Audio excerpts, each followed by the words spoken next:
जैसे ही मैंने ये पोस्ट किया तो मुझे जो लोगों ने कहानियां बतानी चालू करी कि नंगा नहाएगा क्या निचोड़ेगा, कुछ है ही नहीं किसी के पास, सब खाली बैठे हैं चाहे कंपनी की वैल्यूएशन 1.6 बिलियन हो। तो आज हम एकदम मुद्दे की बात करेंगे। जो हमारा पहला एपिसोड है उसमें सबसे जरूरी बात करेंगे कि भाई फाउंडर के पैसे कैसे बने।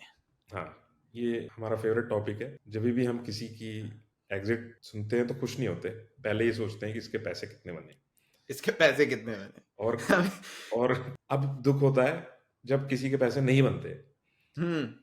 तो ये ऐसा नहीं है कि हम उस पर हंसते हैं, ये एक्चुअली हम लोगों को ये बताना चाहते हैं कि कैसे बनाओ या कैसे अपने बारे में भी सोचो। तो हाँ, जिस जिस प्रकार आपको एरोप्लेन में बोला जाता है कि अपना मास्क लगाओ पहले, ये फाउंडर के लिए बहुत जरूरी है ये सोचना।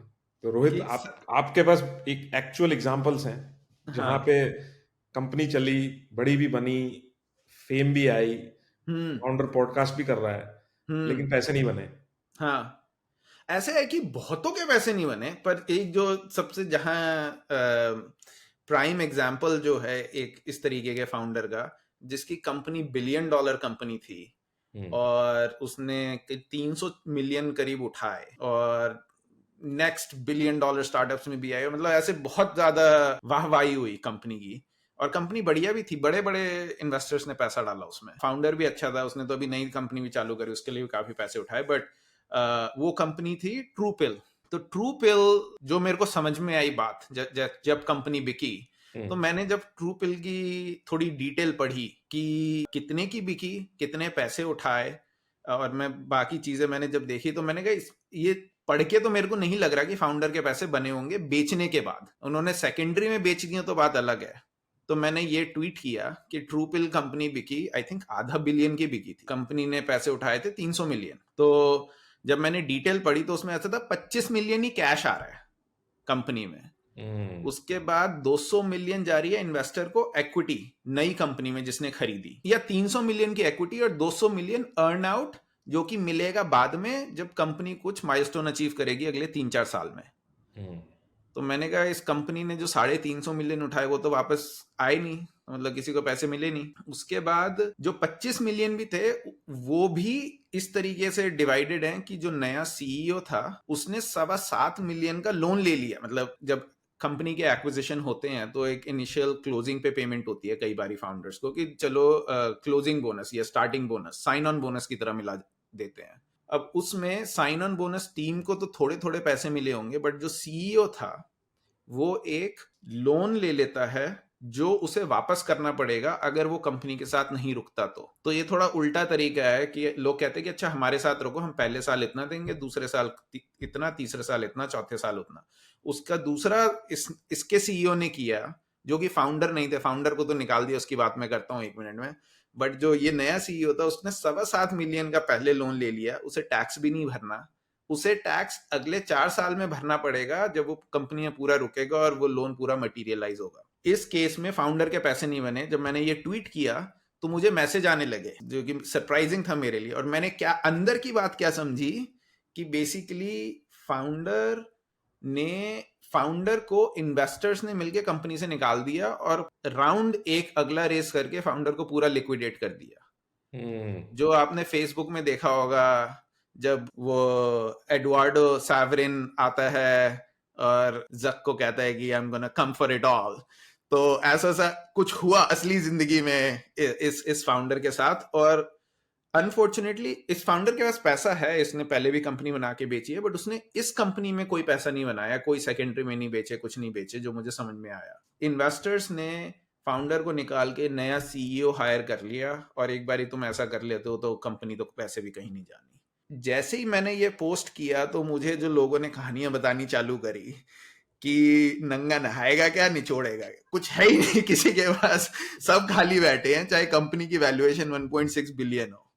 तो जब मैंने सुना तो तब ये बातें और रियल हो गई। मुझे एक्चुअली 1-2 इन्वेस्टर्स ने भी रीच आउट किया, कहते good job on getting the real story out. उनका ऐसा है कि भाई ये ना, मेरे ख्याल से इन्वेस्टर की बहुत ज्यादा नहीं बने क्योंकि जिस कंपनी में खरीदा वो भी साली डूबी रही है। ऐसा हिसाब है कि बे एरिया में फाउंडर के पैसे बनना मुश्किल है अगर आप ठीक से अपने पत्ते ना खेलो तो। दो बातें। पहली बात, सोशल नेटवर्क सब देखें, ये हाँ। सार्वजनिक मैसेज है सब।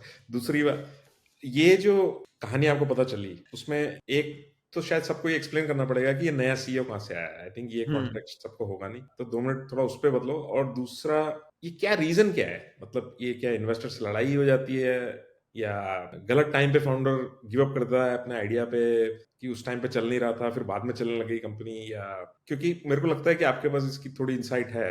हम्म। और तो वो बताओ यार थोड़ा। तो सीईओ का ऐसा हुआ कि आई थिंक इन्वेस्टर्स ने एक बारी जब कंपनी में पैसा डाल दिया, तो फाउंडर जिस तरीके से कंपनी चलाना चाहता था और इन्वेस्टर जिस तरीके से कंपनी चलाना चाहते थे, उसमें तालमेल नहीं बैठा। तो फाउंडर का था कि मैं इस डायरेक्शन में ले जाऊंगा कंपनी को, ये कंपनी का फ्यूचर है। इन्वेस्टर का कुछ अपना दिमाग चल रहा है, वो कह रहे हैं कि ये डायरेक्शन ठीक नहीं है, दूसरी डायरेक्शन में लेके जाएंगे। तो ऐसे में दोनों के बीच में काफी फ्रिक्शन आ गई। फिर इन्वेस्टर ने बोला कि क्योंकि अच्छा, इसमें कुछ बोर्ड सीट का भी हिसाब था कि फाउंडर के पास शायद 1 या 2 बोर्ड सीट बची थी और बाकी इन्वेस्टर्स ने मिलके 3 या 4, तो उनके पास मेजॉरिटी कंट्रोल हो गया बोर्ड का। तो आपने सुना होगा कि ये बड़ी कंपनीज में जैसे गूगल है या फेसबुक है, इसमें मार्क जकरबर्ग के पास शायद 20% ही शेयर हैं कंपनी के, पर उसके पास 50 या 60% वोटिंग कंट्रोल है। वो इसलिए ही है क्योंकि मार्क जकरबर्ग को जो करना है वो बस वही होगा ना। हाँ वही होगा, कोई रोक नहीं सकता क्योंकि वोटिंग कंट्रोल है, कर लो जो जो करना है। ट्रेविस को भी ये करना चाहिए था। हाँ, ट्रेविस के पास नहीं था इसलिए निकाल दिया उसे। यहाँ पे हर तो गली गली में बिल गर्ली है, हाँ, छुपे हुए इन्वेस्टर्स जो ये गली गली के बिल गर्ली हैं और ये चाकू मारने को तैयार है, पैसा अच्छा होना चाहिए बस। बिल्कुल। तो एनीवे, तो आई थिंक इस कंपनी में आपको ये लगता है कि उन्होंने बिल गर्ली मैनूवर कर दिया है। हाँ, कुछ कुछ ऐसा कर दिया कि फाउंडर और उनकी आपस में बनी नहीं, तो उन्होंने बोला नया सीईओ लेके आओ, और उन्होंने बेसिकली मेजॉरिटी कंट्रोल से फाउंडर को बाहर निकाल दिया। और जब उन्होंने फंड रेज किया तो फाउंडर को की इक्विटी उन्होंने पुश डाउन भी कर दी ताकि हम्म, आगे भी कुछ कंट्रोल ना रहे। तो ये हुआ। और फाउंडर ने पहले इस जो सीईओ बना उस बंदे को एज अ प्रेसिडेंट हायर किया था इन सब ने मिलके, बिकॉज उन्हें कुछ सेल्स करनी थी। प्रेसिडेंट जनरली सेल्स करता है कंपनी में, तो एज अ प्रेसिडेंट हायर किया। और फिर बोर्ड ने मिलके सीईओ को निकाल दिया और वो प्रेसिडेंट सीईओ बन गया। तो उन्होंने आपस में मिलके पीछे से चाकू मार के घुमा अच्छा, दिया सीईओ के। एक और मेरा इससे रिलेटेड क्वेश्चन है, क्योंकि आप बहुत सारे फाउंडर से मिलते हो और कभी कभी आप जब मुझे बताते हो उनकी कहानियां तो मुझे थोड़ा अजीब लगता है सुन के कि कुछ फाउंडर भी हैं जो अपने आप ही सुदामा बने गरीब घूम रहे हैं, लेकिन उनसे पूछो कि यार तुम्हें पैसे हाँ बनाने हैं, तो वो हाँ बोलते हैं कि नहीं, मैं मेरा इन्वेस्टर क्या कहेगा।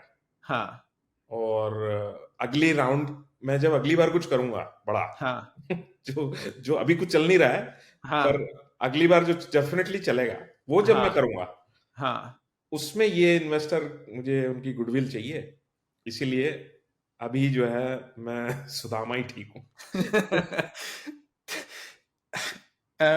सुदामा तो इसका कुछ बेटर लाइक एनालॉजी निकालनी पड़ेगी, क्योंकि ये जो फाउंडर है ये एक्चुअली में इनकी हालत तो सुदामा जैसी है, बट ये उसके बाद भी वो बने हैं जो जो बेसिकली इन्वेस्टर के लिए जान जोखिम में डालने के लिए तैयार हैं। कभी कभी ऐसा होता है ना कि हम्म, आपने देखा होगा बागबान में कि सलमान खान को अमिताभ बच्चन ने घर में शरण दे दी, तो सलमान खान एकदम बने बैठे हैं कि बिल्कुल। मैं तो इन्हीं के चरण धो के पीऊंगा। तो ये उनका हिसाब रहता है और इनके पास पैसे नहीं है, बट इन्हें इन्वेस्टर्स ने ये विश्वास दिला रखा है, कुछ तो अंदर से डिल्यूजन है इनको कि अगर मैंने इन्वेस्टर के पैसे वापस कर दिए, कंपनी नहीं चल रही है इनकी, मतलब ऐसा भी नहीं है कि किसी ब्रेक थ्रू के वर्ज पे हैं और समथिंग लाइक दैट और उनको आगे कोई जबरदस्ती धक्का मार रहा है कि बेच दो कंपनी। ये तो ऐसे घसीट रहे हैं कंपनी इनकी। मैक्सिमम मतलब अगर करेंगे तो इन्वेस्टर का 50 सेंट्स ऑन द डॉलर वापस कर देंगे, आधा पैसा वापस कर देंगे या कुछ। तो इन्हें लगता है अगर इन्होंने ये कर दिया तो अगली बार इन्वेस्टर इनकी कंपनी में पैसे जरूर डालेगा, और इन्वेस्टर जाके वाहवाही करेगा बाकी सबसे कि देखो ये होता है असली फाउंडर। तो इन्हें लगता है इन्हें कोई ट्रॉफी मिलेगी हम्म। वो करने की, और इन्हें एकदम झीक आ जाती है अगर कोई ये बोल दे कि भाई तुम अपने पैसे बना लो थोड़े, क्योंकि जबकि इन्वेस्टर जबकि का इन्वेस्टर के बारे में सोच भी नहीं रहा है। हाँ इन्वेस्टर को तो है कि यार ये कंपनी बंद करो, मेरे को रिपोर्ट करना पड़ता है तो तुम्हारी ठगी हुई कंपनी के। इन्वेस्टर ने हाँ, इंटरनली कंपनी राइट ऑफ कर दी है, तो उसकी इन्वेस्टर उसकी को एडमिन फीस वेस्ट हो रही है फालतू की। हाँ, तो इन्वेस्टर का मोटिवेशन ही अलग है। मैं इसमें वो दिखाता हूँ आपको, इसका असली उन्होंने इन्वेस्टर्स ने जो खुद बोला है, तो मैं इसके एक दो सैंपल दिखाता हूँ। सो पहला सैंपल, किसी ने ट्विटर पे लिखा था, to return a fund 100x to 1000x is necessary. Investor का सारा दिमाग सिर्फ इस बात पे चल रहा है कि मैं अपना फंड कैसे रिटर्न करूं, और उसके रिटर्न करने के लिए उसे 100x या 1000x चाहिए। गैरी टैन ने कॉइनबेस के सीड में पैसे डाले, कॉइनबेस आज 30 बिलियन की कंपनी है, उसका फंड मेनी टाइम्स रिटर्न हो गया उससे। अगर आप 3 मिलियन, आपने 3 मिलियन उठाया और आपने 1.5 मिलियन की कंपनी बेच दी रो पीट के, क्या फर्क पड़ रहा है? राउंडिंग एरर भी नहीं है आपकी कंपनी। तो ये एक एग्जांपल है। एक और एग्जांपल इसका मैं दिखाता हूँ। ये है दूसरा बंदा, सेम बातें कर रहा है कि देखो 100x रिटर्न से कम पे तो कुछ है नहीं, कुछ होने नहीं वाला है। ये शील मनोत करके एक इन्वेस्टर है, किसी ने रिप्लाई किया, उसने कहा 10x is great for angel investors but surprisingly not that great for seed funds. ये तो 10x को भी बोल रहा है कि कोई ग्रेट नहीं है, मतलब इट्स कुछ नहीं हो रहा उनसे, बट फाउंडर्स वाला 1x और 0.5x रिटर्न करने में भी एकदम खींच के लगे पड़े हैं ये। तो क्योंकि क्योंकि फाउंडर्स को शायद पता नहीं है कि ये वीसी की इकोनॉमिक्स कैसे चलती है। मेरे को लगता है ना कि हम्म एक्चुअली नेक्स्ट एपिसोड हमको इसी पे करना चाहिए पूरा, कि हम्म या तो किसी हिंदी भाषी वीसी को लेके आए एक हम्म और, या आप ही थोड़ा खुलासा करो एक सिंपल हम्म सा, हम और आप एक $100 million का एक सीड फंड बनाते हैं और हम्म। उसमें हम 25 स्टार्टअप में इन्वेस्ट करते हैं हाँ। और देखते हैं कि 5 7 8 10 साल में क्या होता है। आई थिंक हम्म ये एक बड़ी सी सिंपल सी मैथ अगर कोई फाउंडर देख लेंगे हम्म तो उन्हें भी थोड़ा समझ आएगा कि एक्चुअली में चलता कैसे है, क्योंकि ये बहुत ही कॉमन है। जब मैं भी हम्म। स्टार्टअप खेलने के लिए उतरा था पहले, तो मुझे भी कुछ नहीं पता था कि ये चलते कैसे हैं। ये तो बात करते करते सीखा हाँ है। हाँ बट ये आई थिंक बहुत ही इंपॉर्टेंट नॉलेज है, क्योंकि एक फाउंडर का बहुत बड़ा काम ये भी है कि वर्ल्ड जैसा है वैसा देखो, हाँ। सच देखो। मतलब हम्म कोई अपने आप को झूठ मत बोलो। ऑप्टिमिस्टिक रह सकते हो आप हम्म। होपफुल रह सकते हो, लेकिन झूठ, पर्पसफुली झूठ मत बोलो। लोगों के ब्रेन में वीसी का काफी गलत मेंटल मॉडल इंस्टॉल्ड है, और ये जब मैं आपसे बात करता हूँ तो मुझे बड़ी क्लैरिटी आती है। तो ये मेरे को लगता है एक पूरा इस पे एक सेगमेंट करना चाहिए। बट एनीवे, हाँ coming back to this these guys who are like heroically, you know, they're trying to return हाँ and work every day on a हाँ on a thing they don't like, in a company they हाँ don't enjoy anymore. They haven't made money in years. They're probably FOMOing over good ideas just pushing by, हाँ and they're seeing their friends do better, whatever they feel this, they're stuck. And when you ask them or offer them a way out, basically उनका एक ही ये रहता है कि यार ये मेरा वीसी ये क्या कहेगा, और इन्वेस्टर क्या बोलेगा, ये इन्वेस्टर एपिसोड क्या का बोलेगा। नाम है, इन्वेस्टर क्या बोलेगा। तो ये सुन के बहुत ही, जब भी हम सुन मतलब मैं आपसे सुनता हूँ कि ये लोग आपको बोल रहे हैं, तो पहले तो बिलीव नहीं होता था, लेकिन हाँ उसके बाद जब इतनी बार होने लग गया तो मुझे लगा अच्छा ये एक बहुत ही इंपॉर्टेंट पॉइंट है क्लैरिफाई करना, कि भैया अपने बारे में सोचना कोई गड़बड़ नहीं है। हाँ, और आप अपने बारे में सोच लो, इन्वेस्टर को फर्क नहीं पड़ रहा है। आप इन्वेस्टर आइडिया पे पैसे डालता है, इस बात पे पैसे नहीं डालता है कि आपने बहुत ज्यादा अपनी जिंदगी घसीट के उसको उसका आधा पैसा वापस कर दिया, तो राउंडिंग एरर है। उसको 30 बिलियन की कंपनी में उसका फायदा हो रहा है, उसको 1.5 मिलियन रिटर्न करके उसकी कोई फीस ही नहीं बन रही उस पर। तो खैर, ये एक एक जरूरी वो है, और चीज जो फाउंडर कभी, मतलब उन्हें हवा भी नहीं रहती इस चीज की, और उन्हें बता भी दो तो उन्हें लगता है कि तुम झूठ बोल रहे हो, और कि दूसरा, इन्वेस्टर सच बोलता है। ये जिसमें आपका दूसरा कॉल बैक जनता के लिए साफ करना चाहता हूँ कि अगर भागवान नहीं देखी तो देख लो, हाँ नहीं तो नहीं तो समझ नहीं आएगा कि कि इंश्योरेंस पॉलिसी कैसे बनाई जाए। ये मैं भी सोचता था पहले कि बच्चे अडॉप्ट करना कितना जरूरी है, एक एटलीस्ट, ताकि हाँ आपकी संतान नालायक निकले हाँ तो एटलीस्ट एक तो थैंकफुल रहता है। हाँ हाँ हाँ। तो एनीवे, कभी खुशी कभी गम तो देखी होगी, शाहरुख खान तो हमेशा थैंकफुल है उसमें, खैर वो कहानी अलग है बट हाँ, हाँ, नहीं, ये as a direct result of adoption. ठीक है, और कहाँ जाए, टॉपिक बताया। ट्रूपिल की कहानी में जो मेरे को फिर ये समझ में आई कि बेसिकली फाउंडर ने बिल्कुल पैसे नहीं बनाए और सेकेंडरी में भी नहीं बेचे, हम्म, और फाउंडर को शायद पैसे की जरूरत नहीं थी बट अंत में उसका कट गया हम्म, और इन्वेस्टर ने उसका काट दिया। और ये बहुत है सिलिकॉन वैली में, बे एरिया में, this is like things that are unsaid and happen behind the scene in Silicon Valley. और इसको कुछ बहुत ज्यादा लोग इसके बारे में बात नहीं करते क्योंकि सबको डर लगता है कि इन्वेस्टर मेरी कंपनी में पैसे नहीं डालेगा अगर मैंने सच बोल दिया तो। एक और क्वेश्चन है मेरे। एक कैटेगरी है ऑफ स्टार्टअप्स जिसमें कि मैंने देख लिया है 2-3 बार जब पैसे नहीं बनते, इवन दो, तो ट्रूपिल का केस है जहां पे बनी नहीं और हम्म बंदे को निकाल दिया।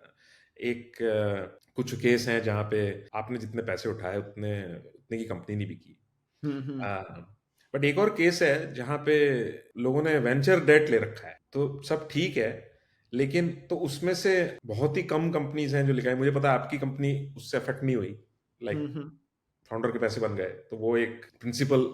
बट इसके अलावा मैं बाकी देख रहा हूँ, मतलब एटलीस्ट ये रियल स्टेट टेक में या जो भी बोलते हैं प्रॉप टेक, पता नहीं, हाँ हाँ उस स्पेस में इतनी सारी कंपनीज हैं जिनने साला वैसे भर भर के चंदा बटोर रखा है, जैसे हाँ वेंचर डेट की भैया एकदम, मतलब आ, दिवाली है अपना, हाँ ये ना बट रहा है पैसा, हाँ इसमें क्या नो रिग्रेट है, ले लो बस। और उस केस में साले जब कंपनी बिकती है एंड में, क्योंकि इनएविटेबली अगर मान लो चली नहीं या मार्केट इधर उधर हो गया जैसे रियल एस्टेट में हम्म। हो रखा है, तो भी मैं देखता हूँ फाउंडर के पैसे केवल इस कारण से नहीं बनते क्योंकि उनने अननेसेसरी डेट ले रखी है। आई डोंट नो ये आपने कभी देखा है नहीं देखा इस टाइप के केसेस। काफी केसेस में होता है। आप अगर कंपनी का सोचोगे, और ये थोड़ा टेक्निकल वो हो जाता है कि कंपनी का प्रेफ स्टैक ना जितना बड़ा होता जाएगा उतना आपका पैसा बनाना मुश्किल होता जाएगा। अच्छा, प्रेफ स्टैक समझाओ पहले जनता को। हाँ, तो प्रेफरेंस स्टैक है कि जब कंपनी बिकेगी तो किस हिसाब से किसको कितना बटेगा। जब मंदिर में प्रसाद बटेगा तो पहले किसे मिलेगा, पहले भगवान जी खाएंगे, फिर पंडित जी खाएंगे, फिर कुछ जो आगे अमीर लोग बैठे हैं जो ज्यादा चंदा देते हैं वो खाएंगे, और अंत में गरीब खाएंगे। तो फाउंडर जो है वो पीछे वाला गरीब है एकदम, अंत हम्म, में मिलता है फाउंडर को। मतलब टीम भी फाउंडर के पीछे है हम्म, पर वो सब एक ही कैटेगरी के गरीब है। हम्म, तो प्रेफरेंस टैग में सबसे ऊपर आता है जितनी भी आपकी डेट है।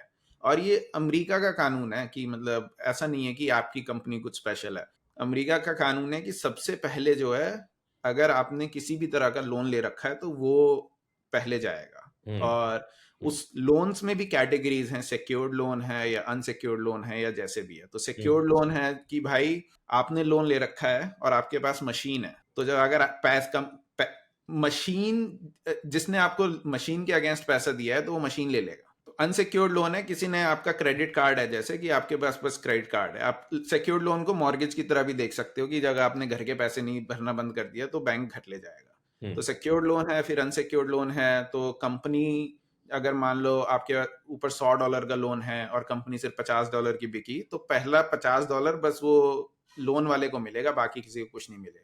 हम्म, फिर उसके बाद आता है कि अगर आपने किसी को सैलरी दी है या नहीं दी है।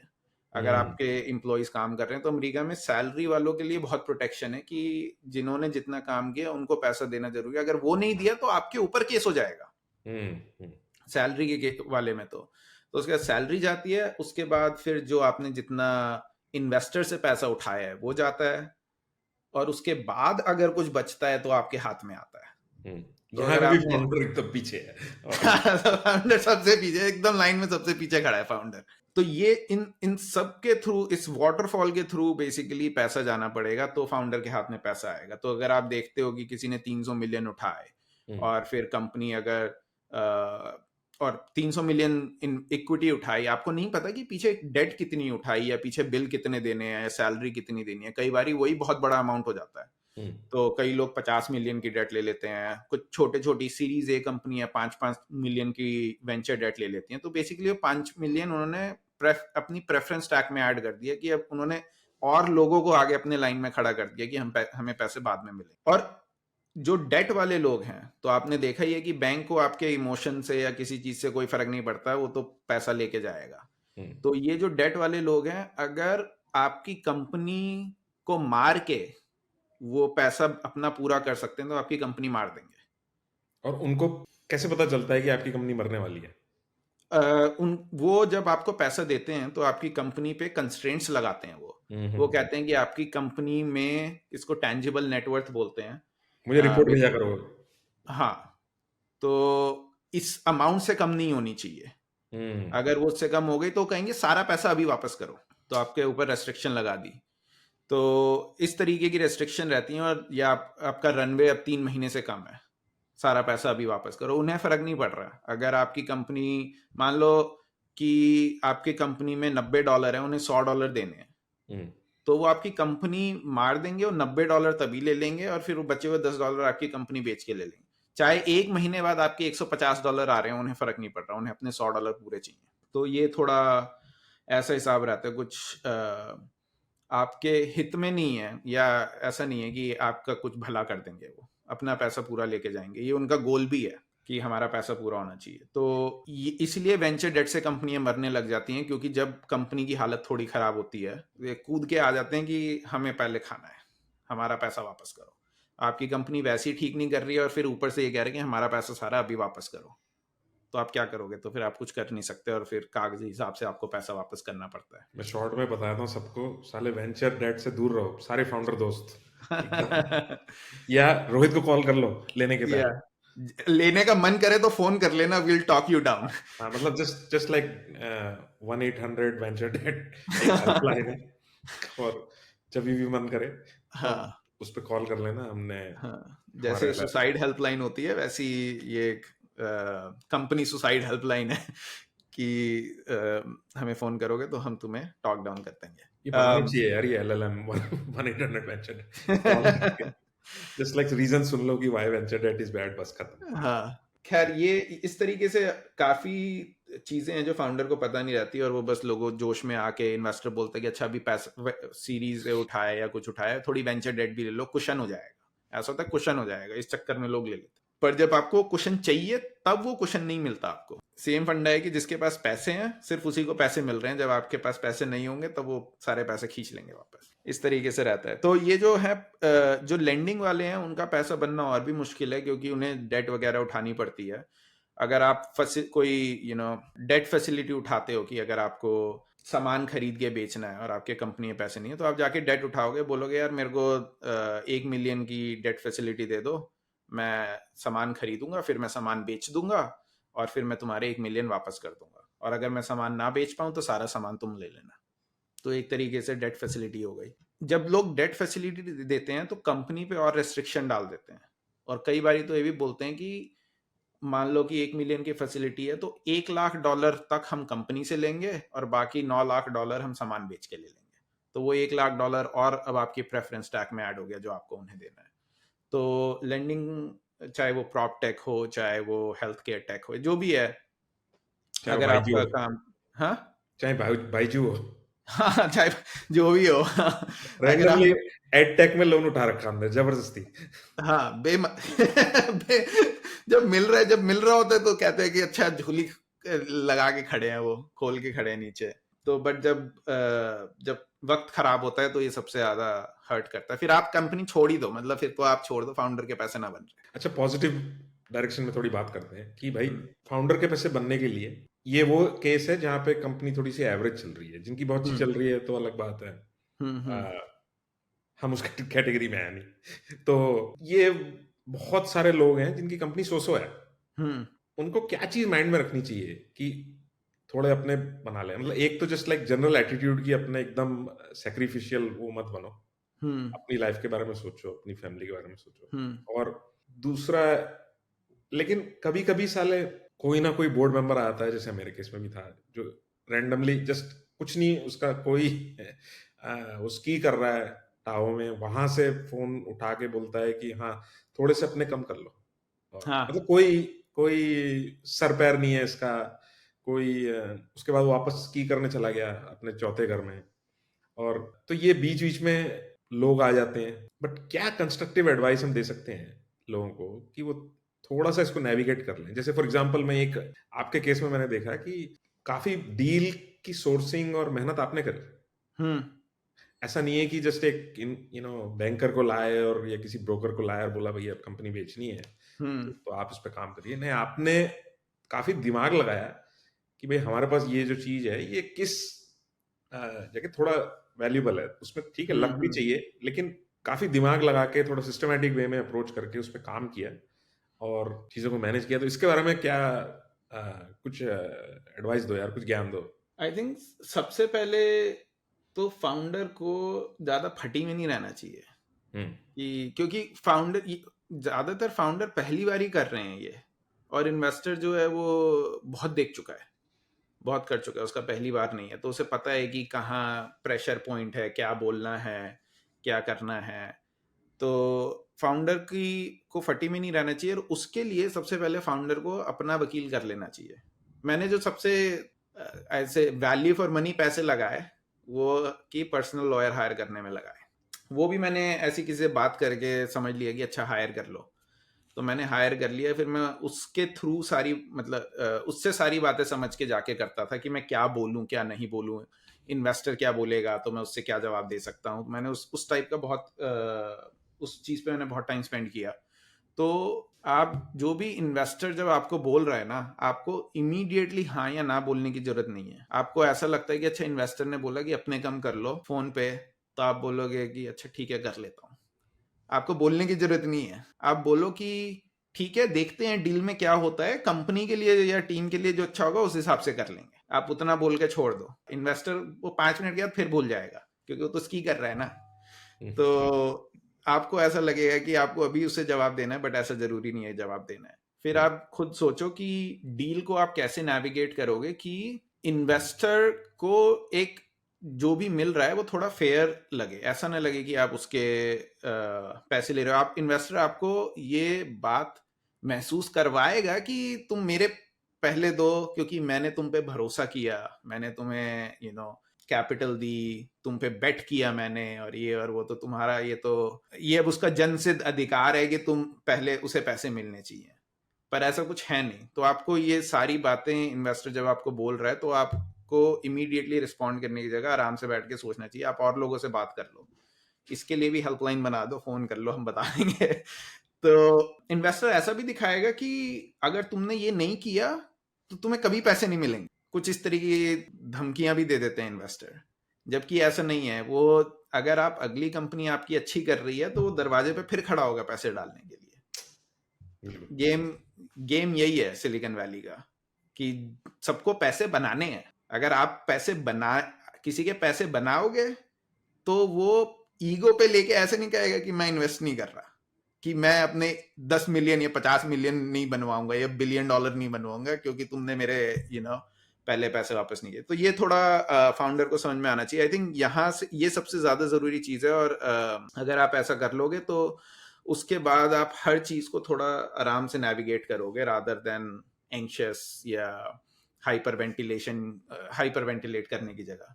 तो ये थोड़ा मैंने देखा है, फाउंडर को ऐसा हो जाता है कि यार मैं क्या करूं, अब तो इन्वेस्टर बोल रहा है। जैसे भगवान ने बता दिया, उन्होंने बोल दिया तो मतलब करना पड़ेगा। फाउंडर्स को ऐसा लगता है, ऐसा सोचने की जरूरत नहीं है। अपने ये दिमाग से निकाल दो तो आई थिंक बाकी काम इजीली नेविगेट कर पाओगे।